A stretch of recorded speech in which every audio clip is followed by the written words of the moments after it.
তোর বয়সী মেয়েগুলোর মাথায় বুদ্ধি আছে, তোর বুদ্ধি যে কোন মাঠে গেছে ঘাস খেতে কে জানে। সব বাবা, আমি আবার কি করলাম? কি করেছিস? কি আর করবি? কবে থেকে তোকে বলছি বিয়ের জন্য? মা, তুমি আবার শুরু করলে? আমার কি এমন বয়স যে এক্ষুনি আমাকে বিয়ে করে নিতে হবে? তো আমি কোথায় তোকে বলছি আজই বিয়ে করে ফেলতে? তুই বিয়েতে রাজি তো হ।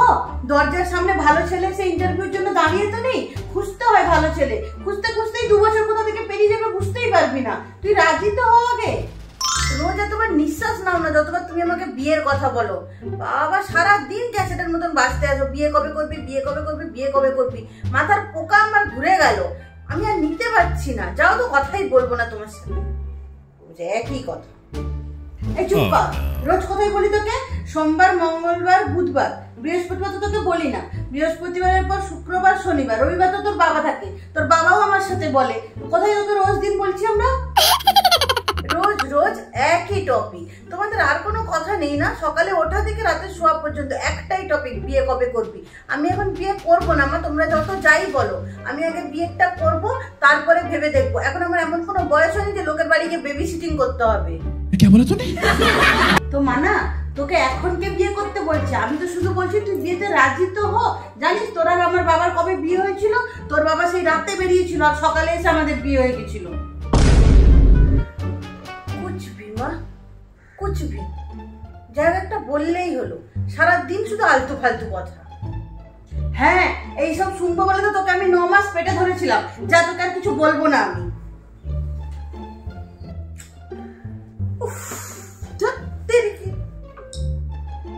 ভালো কথা বললে তুই তো শুনবি না, কিনা আমরা ভুলভাল বলছি। তোকে তো আমাদেরই পছন্দ না, জানি না পরের ছেলে তোকে দেখে কি পছন্দ করবে। আমরা তো এ ব্যাপারে নিশ্চিত যে তোকে একবারে কোনো ছেলে দেখে পছন্দ করবে না। দেখতেই শুধু মেয়ে, বাকি চাল চলন গুণ সবই তো তোর ছেলের মতন। বিশ্ব ব্রহ্মাণ্ড ঘুরলেও যদি একটা ভালো ছেলে পাই, সে ছেলেটার জন্য আমার কষ্ট হবে। বেচারা ছেলেটা।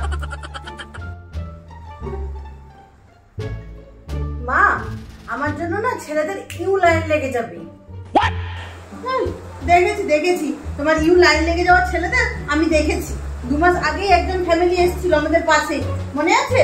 হ্যাঁ, আমি ভেবেছিলাম সামনে থাকবি, ওর ছেলেটার সাথেই তোর বিয়ে দেবো। কথাও ভেবেছিলাম যে গিয়ে বলবো। ও বাবা, তোমার গুন্ডামির চক্করে সে তো 1 মাস পরেই শিফট করে চলে গেল। তোর এত গুন্ডামি আসে কি করে মেয়ে হয়ে?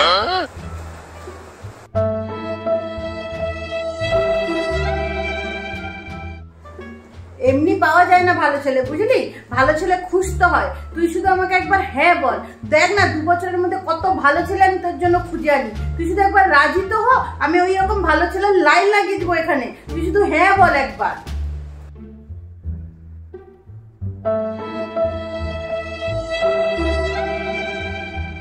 আমি তোর মা, যা বলবো তোর ভালোর জন্যই বলবো। তোর খারাপের জন্য আমি তোকে কোনোদিন কোনো কিছু বলবো? তুই বল। মা, আমি তো এখন পড়ছি, আমি এক্ষুনি কি করে বিয়েটা করে নিব? হ্যাঁ তো পড়, তোকে পড়তে কোথায় বারণ করলাম? কিন্তু এরকম টেনে টুনে পড়ে লাভ কি? যদি ভালো নাম্বার পেতিস তাও একবার ভেবে দেখতাম।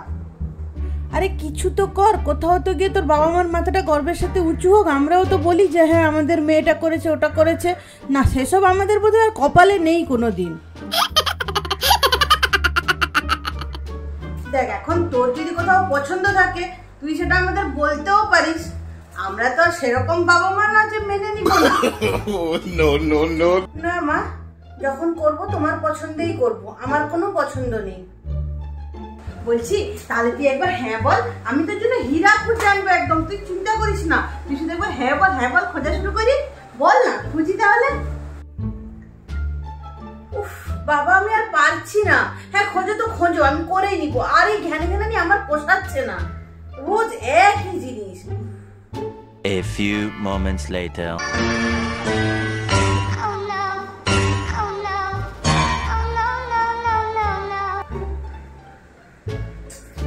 বাবা, কি সুন্দর মানিয়েছে তোদের দুজনকে। দেখ একবার মানা, রীতা আন্টির ছেলে রাতুল তো।